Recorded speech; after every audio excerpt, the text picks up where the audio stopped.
So in this program, let me just share the key elements. I just want to make sure that I don't miss anything, that I have this small note. Is first part, what we call the fiscal side, what we call government operations, which is the fiscal consolidation. What does that mean, fiscal consolidation? I think you, the learned community, you understand that is based on for us to bring our debt into more sustainable level over a period of time. The key element in bringing debt into sustainable level is what they call primary surplus or deficit of the fiscal accounts, which is expenditure, revenue minus expenditure, excluding interest expenditure. So, which is right now, this year, last year it was minus 6% of GDP. It's largest primary deficit that we had for a long time, and this year is going to be minus 4% of GDP. So that has to be turned around to plus 2.3% by 2025.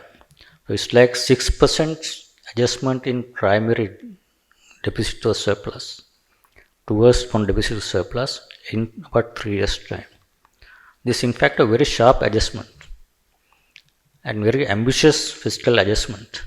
It's not that easy, but for us to come out of this crisis and for us to stabilize the economy, as you all know, fiscal imbalance is the key imbalance that we have been having for long years in Sri Lanka's economic management, that we have to address that forever. This is why we have committed, the government, the Minister of Finance has committed to turn around the deficit of minus 4% this year to plus 2% by 2025, and then from there onwards maintain a surplus in a primary deficit for a possible future. So that's important one. That's why that's important.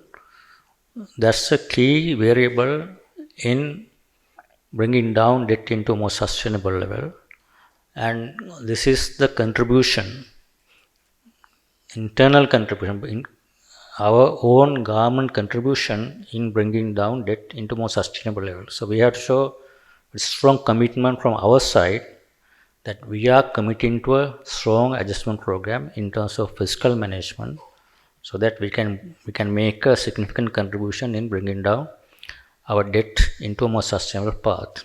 Without us making a strong contribution, we can ask, it's not fair for us to ask our creditors to make a contribution.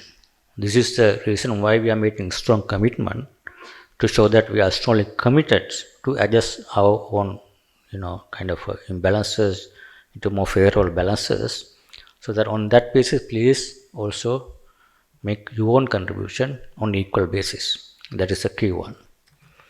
And then obviously related to that, there are a lot of other very similar public sector reform, which is the structural reforms in state-owned enterprises. You have heard a lot about that in terms of restructuring state-owned enterprises, introducing cost-reflective pricing formulas for energy, that we have been having long periods of fixed prices, but with a lot of bleeding in state-owned enterprises are making huge losses out of taxpayers' money. As a result, we have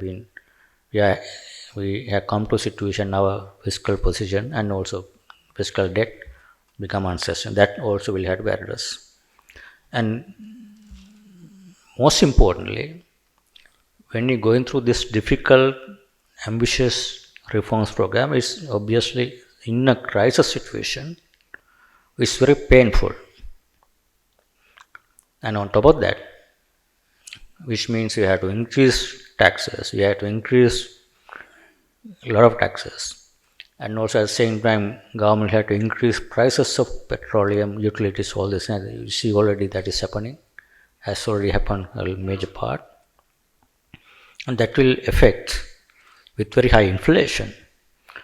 This will affect mainly, worst affected are basically poor and vulnerable, low-income people whose incomes are basically low or fixed, or their incomes are not increasing, and also with economic contraction, high prices, the real incomes are eroding.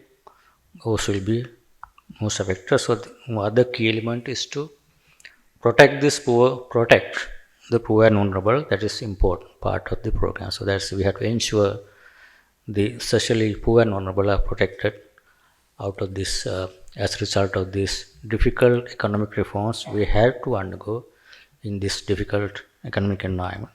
Then second part, key element is the restore public debt sustainability. That is where we are now doing our part through our internal adjustment, and we expect the other part from our creditors. And the third important pillar is to restore price stability and and rebuild external buffer. Why I would say that? Other key macroeconomic imbalance and also the adverse impact is very high inflation that we are experiencing now. I can talk about 1 hour why we are experiencing very high inflation now. There is no point of talking about the monetary expansion, money printing, all this thing happened in the last couple of years. But we have to restore the price stability.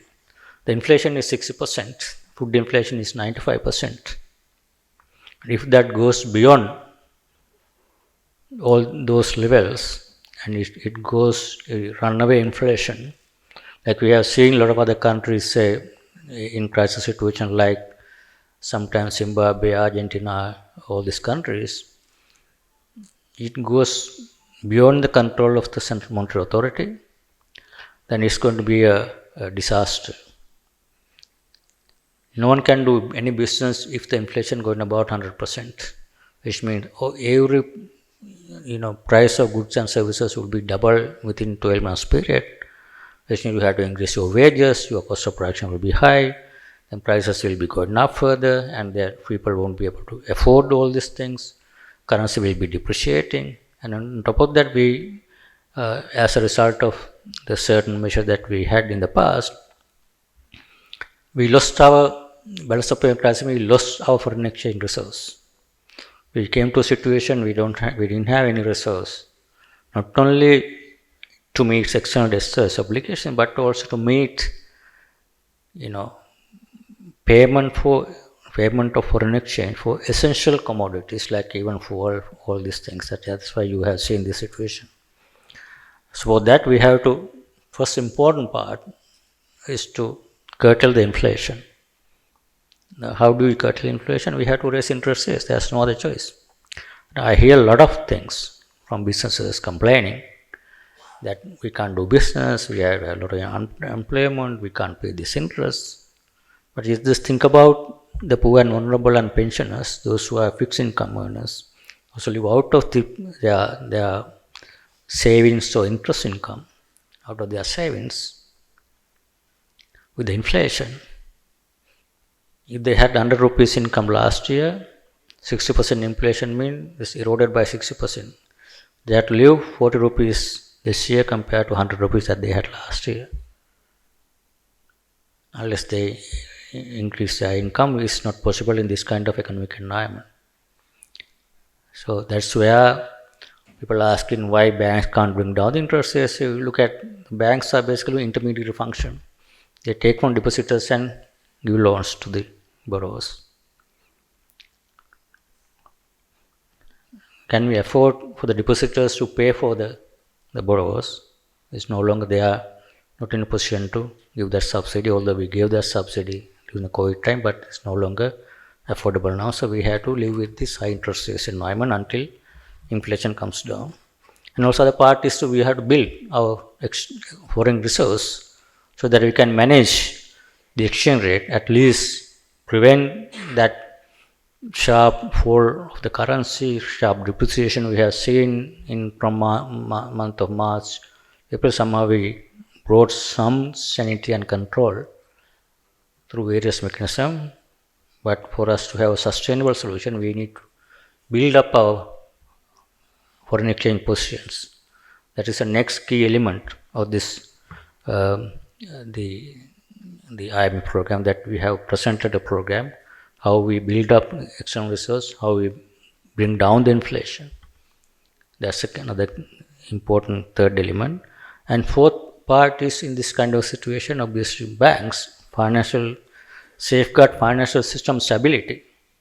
Both banks, non-banks, and other financial sector players are the